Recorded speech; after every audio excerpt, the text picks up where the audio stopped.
उस समय विधानसभाओं में यूरोपियों का भी एक 12 सदस्यों का दल था।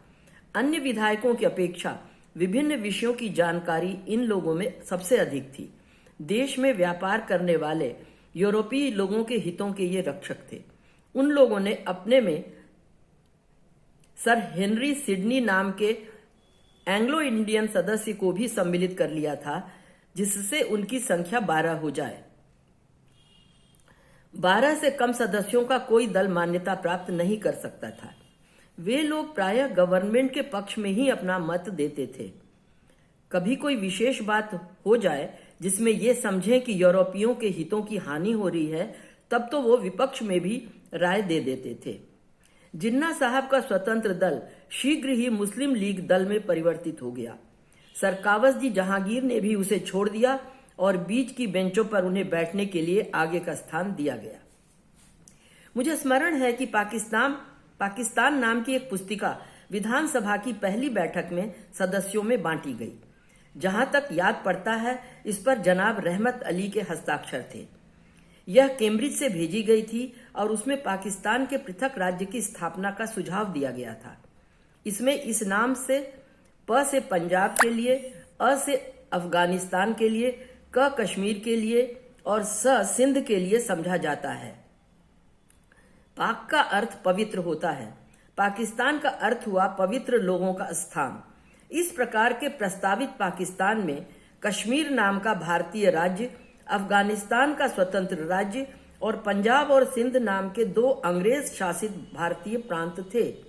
उस समय भारत शासन के गृह सदस्य सर हेनरी क्रेग थे। वे बड़े जबरदस्त शासक समझे जाते थे। इस प्रस्ताव पर वे खूब हंसे और जहां तक मुझे स्मरण आता है, जिन्ना साहब और भी जोर से हंसे। दुख की बात है कि समय की गति के साथ स्थिति भी ऐसी परिवर्तित होती चली गई कि अंग्रेज और मुसलमान दोनों ही पाकिस्तान की भावना के समर्थक हो गए। इसका कारण मैं आगे बतलाने का प्रयत्न करूंगा। देश की सांप्रदायिक स्थिति बिगड़ती ही गई। विधानसभा का जीवन काल 1937 तक का था, पर वह बढ़ा दिया गया। द्वितीय विश्व युद्ध आरंभ हो गया और 1945 तक यही विधानसभा बनी रही। सन 1939 की शीत ऋतु का सत्र समाप्त होने वाला था कि मेरी नगरी काशी में सांप्रदायिक दंगा हुआ। मैं भागा हुआ घर आया और इस प्रयत्न में लगा कि जहां तक मेरी छोटी सी शक्ति है, उसके अनुसार यह सांप्रदायिक वैमनस्य हटाया जाए और शांति की स्थापना हो। जहां तक कांग्रेस का संबंध है, सन 1934 की निर्वाचित सभा का वह अंतिम सत्र ही था, क्योंकि द्वितीय महायुद्ध में महात्मा गांधी के नेतृत्व में कांग्रेस ने महायुद्ध की क्रियाओं से पूर्ण रूप से असहयोग किया और चारों तरफ यह नारा उठाया गया कि हम न देंगे एक पाई, हम न देंगे एक भाई। सभा के कांग्रेसी सदस्यों से यह कहा गया कि आप लोग सभा में न जाएं। विशेष अवसरों पर जब हमारे नेता श्री भूला भाई देसाई आदेश करते थे, तब हम विशेष प्रयोजनों के लिए सभा में जाते थे, पर साधारण प्रकार से कांग्रेस की बेंचें बराबर खाली ही रहीं। इस बीच में बहुत से सदस्यगण जेल में भी अपना समय काटते रहे। इसी बीच सन 1940-41 का व्यक्तिगत सत्याग्रह और सन 1942-45 का भारत छोड़ो आंदोलन संबंधी विद्रोह हुआ। अप्रैल सन 1939 में जब अनिश्चित समय के लिए विधानसभा स्थगित होने वाली थी, तब मैंने एक दिन जिन्ना साहब से मुलाकात करने के लिए समय मांगा। जहां तक मेरा संबंध है, मेरे लिए यह कहना उचित होगा कि उन्होंने मेरे साथ बराबर शिष्टाचार का ही व्यवहार रखा और विधानसभा की लॉबियों में मुझे अक्सर उनसे बातें करने का मौका मिला। जब मैंने उनसे कहा कि मैं आपसे मिलने आपके घर आना चाहता हूं, तो उन्होंने फौरन ही समय निश्चित किया। मैं उनके यहां गया और करीब 1 घंटे में उनसे बातें करता रहा।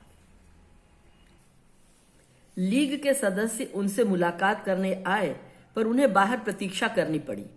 जिन्ना साहब की और मेरी बातें बहुत स्पष्ट रूप से हुई। यद्यपि मैं पुराने आचार विचार का हिंदू समझा जाता था, तथापि विधानसभा के सदस्यों की यह धारणा थी कि मैं मुसलमानों का मित्र हूं।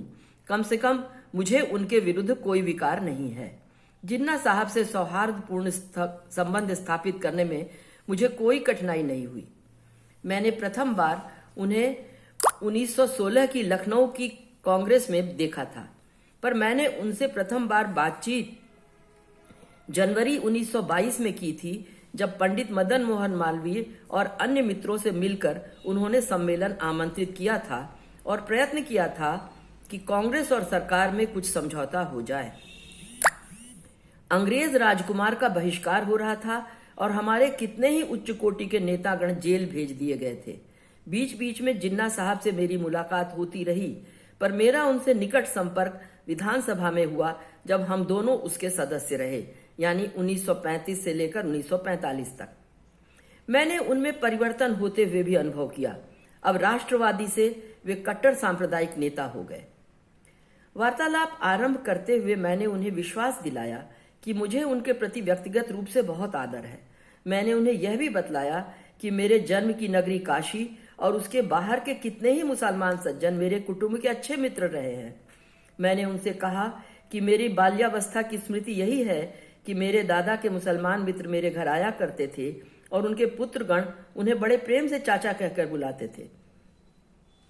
मैंने उनसे ये भी कहा कि अलीगढ़ विश्वविद्यालय के संस्थापक सर सैयद अहमद मेरे दादा के मित्रों में थे।